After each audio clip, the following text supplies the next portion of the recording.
Hello, what's up YouTube? Ronnix with another video, and in this video I'll show you guys how I can use my own actions to do skin retouching. So this is more of a video just to convince you guys to check out my retouching essentials pack and my skin tone LUTs to enable you fasten or quicken your skin retouching process in Photoshop. So I'll show you guys how I can easily get faster with my skin retouching process by using my actions and my skin tone LUTs in Photoshop. So let's click in and we start retouching this image by Gmax Studios, and I'm going to link his channel in the description of this very video.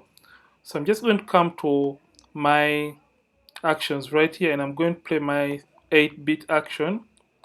So since this is an 8-bit image, I'm just going to come and play my 8-bit frequency separation action. And remember, my retouching session pack consists of around 8 actions. So you'll be able to get all this when you buy my LUTs or my pack. Just going to hit play, and this is the point whereby you choose the best blur radius for your image. So I'm just going to move up to when I feel like I have the right blur.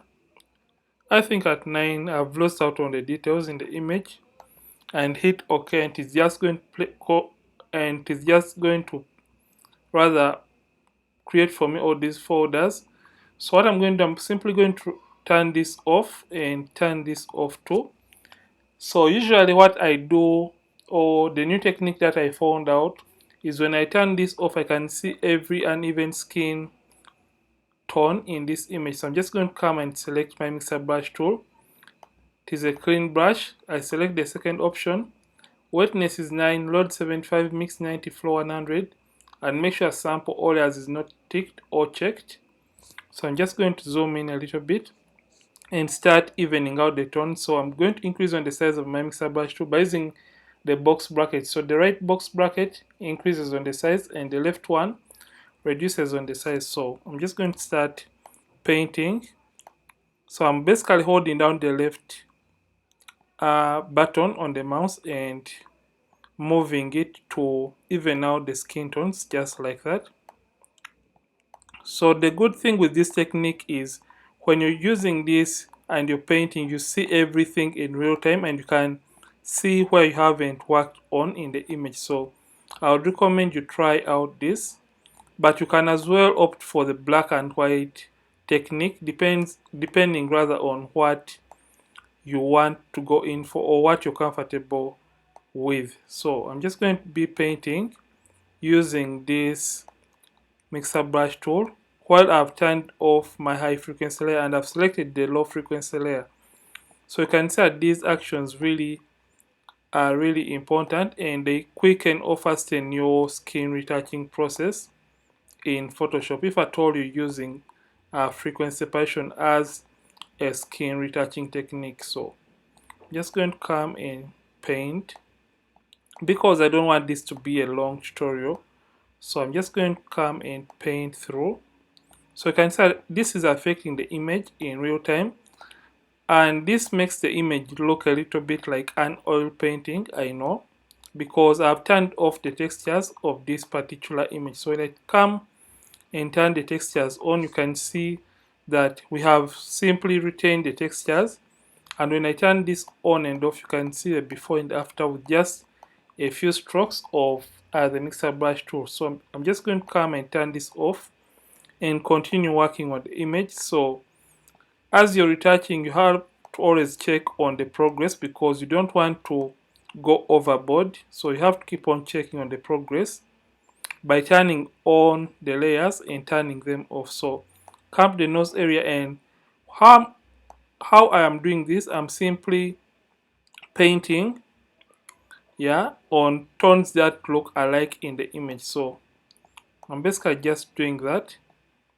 So you can see I have this other side. I'm not dragging tones from one area to another.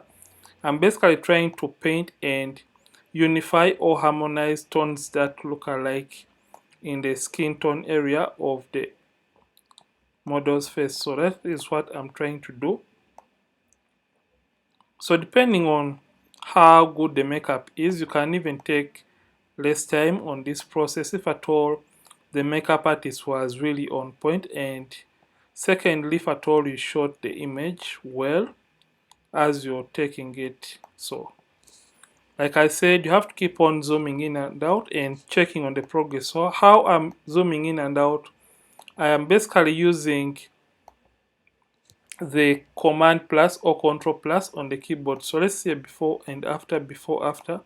You can see that we are still retaining the original skin textures or details, and we are refining the skin tones in the image. So just going to zoom in because I want to perfect particular areas.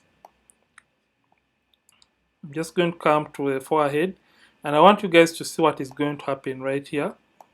So reduce on the size depending on the area you're trying to even out, just like that. And you can see how I am trying to blend or even out the skin tones in this image, just like that. Just come and paint through, and as you can see that this is really working and doing the magic, because right now you can see every area that has uneven skin tones, and you can just come and paint and create that kind of oil painting effect on the skin tones. But remember, we are still retaining the skin details or the textures in the image. So come back and turn them on, zoom out, command minus. So let's see before, after, before, after. So you can work on the overall image by simply using the mixer brush tool. So let's just paint through and we see how far we can go with perfecting or getting a really nice and perfect image at the end of the retouching process. So I want to get rid of this tiny line on the nose area. I don't know why makeup artists love putting this line. I think if at all there is a makeup artist, they can let me know in the comment section about the importance of this line. So I'm basically trying to reduce on the amount of this line on the nose area by dragging it and trying to diffuse and reduce on its intensity. So I'm just trying to get rid of it because it is a little bit distracting. So I'm just going to come and paint right here.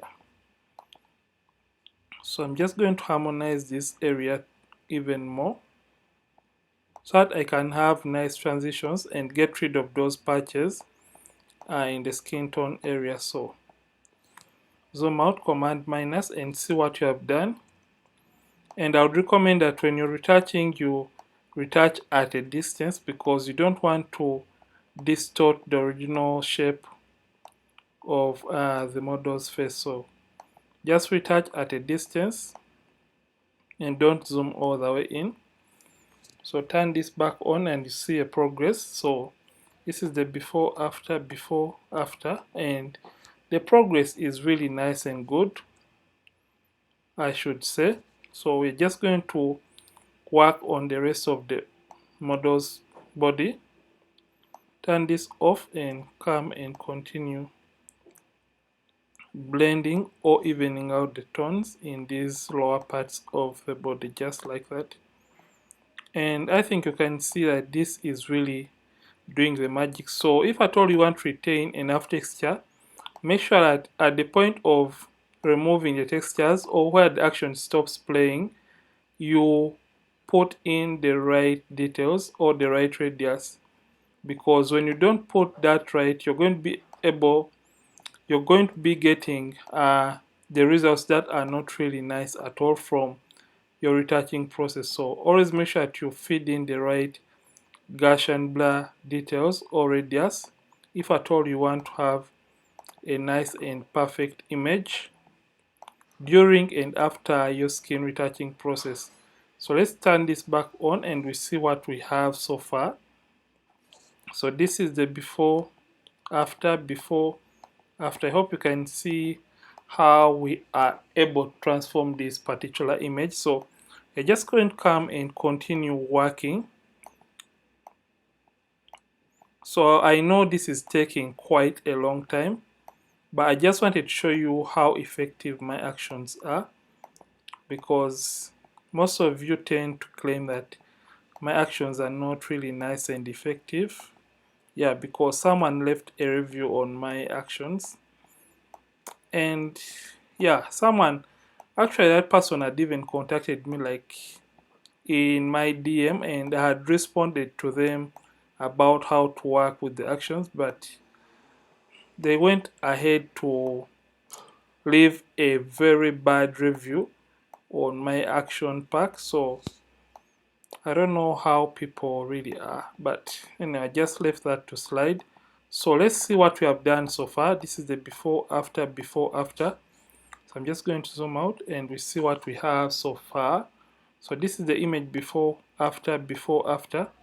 So I'm just going to turn this off one more time and we just try to perfect the skin tones one more time, or the final time, so that we can harmonize the tones that we haven't worked on quite well in this image. So let's just harmonize and blend or even out the tones in this image. So,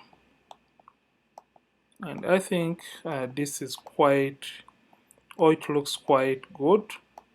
So turn this back on.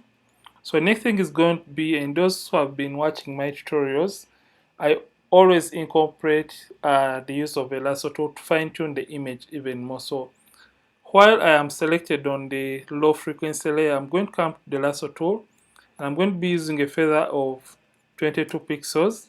I'm going to zoom in a little bit and come and make a selection on the skin area. So you left click and hold down and come and draw a selection over a skin area. So you don't have to select the hair or the eyebrows or other parts of the body. So come to filter blur and come to Gaussian blur and move this radius up to a point when you feel like you're getting the best out of the skin tones of the image. So I think 27 is fine. Hit OK. So I want to apply this onto the overall image. So come and draw a shape like the way light is falling on that area, and right click and come to Gaussian blur to kind of fine tune the areas we may have missed out when we are trying to blend the skin tones using the mixer brush tool. So that is basically what I'm trying to do with this lasso tool method. So I know some people prefer to use this as an independent technique to do their frequency separation, but I prefer to combine them because this combined really is a powerful technique. So I think I would recommend that you also try it out and you see the result. If at all it doesn't work for you, then you shouldn't continue working with it. But if at all you find it really nice and helpful, you can as well go ahead with working with the technique. So I could come back and turn this off and come back to my mixer brush tool, and I try to even out the tones in this particular area, just like that. So I'm basically trying to diffuse in this tiny line. I don't know what it is called and why makeup artists love this line right here. So I'm just trying to get rid of it and diffuse it more into the skin tones of the model, just like that. So I think so far so good. So let's see what we have so far. So this is the image before after, and the image is now really looking beautiful. So the next thing is going to be removing the blemishes, of course, before we can do maybe the dodging and burning, and also doing the color grading using my skin tone light. So I'm just going to come to the texture layer that contains the blemishes and come to my clone stamp tool. So depending on the tool you prefer to work with, so I'm just going to zoom in Command plus or Control plus and hold down the alternate key and left click to sample an area close to a blemish and simply stamp over the blemish to get rid of it. So that is what I'm doing to clean up or remove the blemishes from the model skin. So just do that and you have to take your time while cleaning up the blemishes from the model's skin. So let's just clean up, and when we are done, the next thing is going to be, of course, doing some little bit of dodging and burning. That is to add shape or dimension to the model's face, and this is going to really transform this image. I just pray you're still watching up to this very point, and don't forget to smash the like button on this particular video so that YouTube can push it to more people who are interested in learning skin retouching and supporting this channel for the content that I always create for you guys. So let's just clean up the blemishes. So you have to take your time with the blemish removal process because you don't want to be a careless retoucher out there. So let's just look for those blemishes and we clean up those. And when we are done, you know, the next thing is going to be doing some little bit of adding shape or dimension. Remember, oftentimes when you're doing skin retouching using frequency separation, we tend to flatten the image. So just want to bring back some shape or dimension to the image. So I think zoom in and work on these tiny blemishes right there. So you have to take your time while cleaning up the blemishes. Command minus to zoom out and look for the areas that may be having blemishes in this image. So let's see a before, after. So just want to add shape or dimension to this very image. So we're just going to come, delete the black and white and close the frequency separation group. Then you're going to come back to my actions and I'm going to look for my dodge and burn global action. Select it and play it. And it has created for me those inverted masks or black masks. So what I have to do is coming to the brushes, right click and get a soft round brush.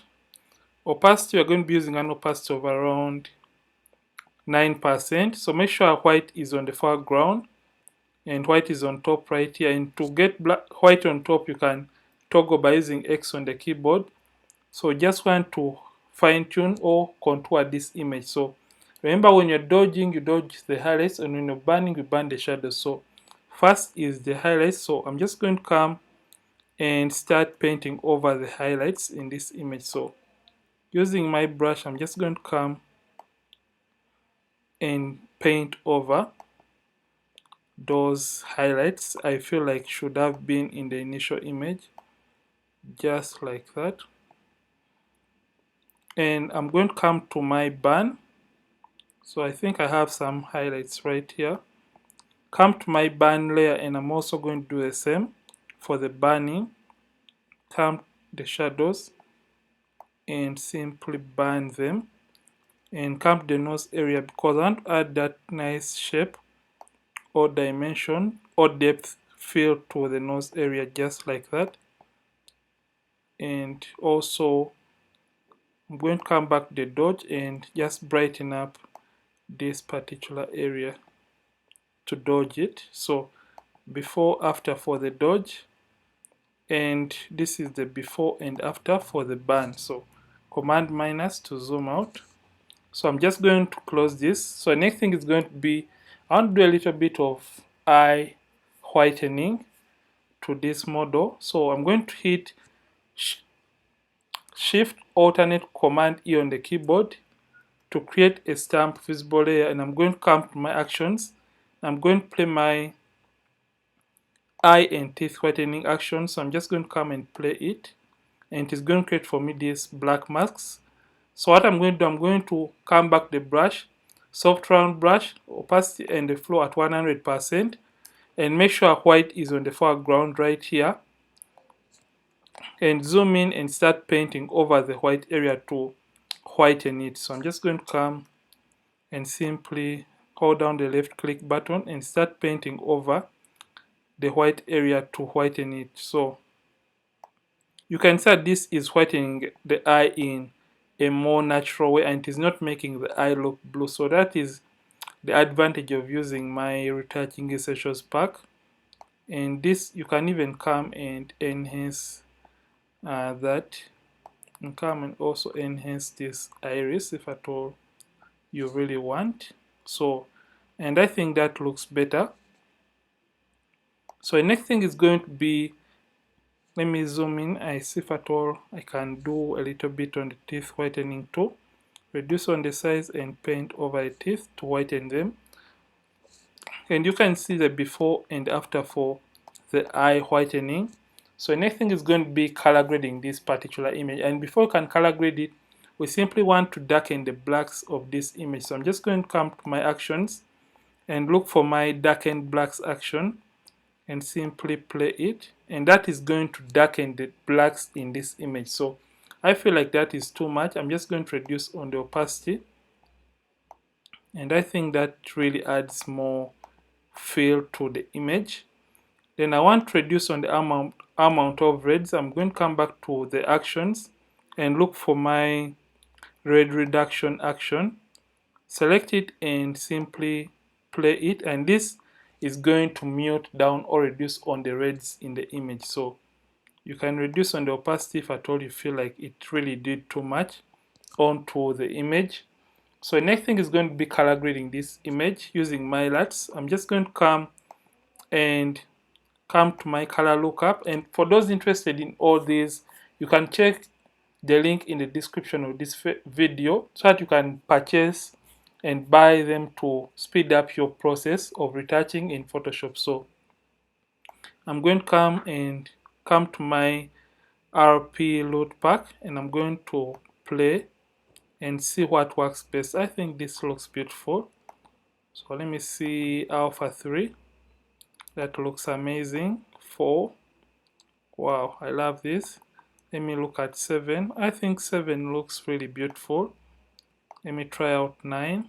Wow, I love 9 because it kind of cools down the image. So I'm just going to go with 5. I think 5 looks fine, and I'm simply going to turn down or reduce on the opacity of this. So I think that looks beautiful. Before, after, before, after.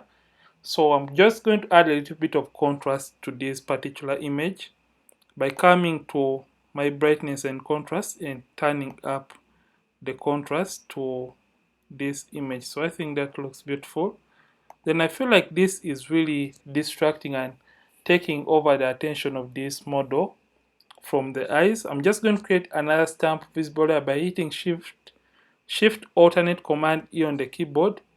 And I'm going to come to my hue and saturation and use the eyedropper tool and sample this particular color, and it says that I've sampled blues, and I could just reduce on the intensity of that so that I can have more attention on the model, or I could even alternate or change its color and just turn down the lightness a little bit. So I think that looks fine and beautiful. I'm just going to close this, and I'm going to come back to my stamp visible layer and try to clean up this backdrop using my patch tool. Zoom in, Command plus. I'm going to try to eliminate these patches or those folds in the background so that I can have more attention onto this particular model, just like that. I don't know how many times I've said just like that in this particular tutorial, but I hope you get the point. I think it looks nice and beautiful. Just clean up this just like that. I've said this a number of times. So let's see the overall before and after. If at all you want to sharpen this image, you can as well sharpen it by holding down, creating a stamp visible layer first by hitting Shift Alternate Command E on the keyboard and coming back to the actions and playing the sharpen portraits action, and it is going to sharpen this image. So you can see that the image now looks a little bit sharper, but that is too much. You can come and reduce on the opacity or the intensity of the sharpening. So basically this is how to use my Retouching Essentials Pack and my actions to do your skin retouching faster and color grading in Photoshop. So let's see the overall before and after for this image. So this is the image initially, before, after, before, after, before, after. And I hope you guys really love this particular retouch or this particular image. Ronix from Ronix Photography. And don't forget to check out my retouching essentials pack and my LUTs in the description of this video so that you can purchase and download them to speed up your retouching process in Photoshop. And I'll see you in yet another tutorial. And don't forget to keep practicing and keep creating.